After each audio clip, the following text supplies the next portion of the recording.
Full వర్షం పడుతుంది. దూరగానికి వస్తే వర్షం స్టార్ట్ అవుతుంది. బండి చూడలు ఎట్లా రాకపోతుంది.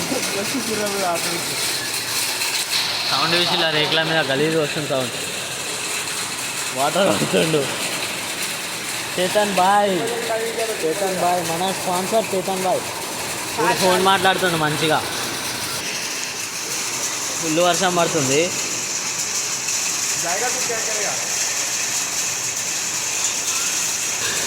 ఎండాకాలంలో ఇట వాన స్టార్ట్ అయిపోయింది.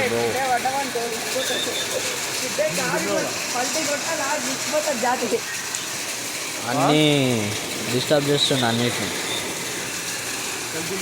ఫుల్ వాన పడుతుంది. ఎట్లా పోవాలో అర్థమవుతుంది ఇంటికి. బండి పైన పోతారు. ఎట్లా పోతారు? బండి పైనే పోతారు బ్రో. వర్షంలో అడుచుకుంటా పోతావా? డిక్కీలో బట్టను ఎత్తి మీద వేసుకొని ఫాస్ట్గా బాగా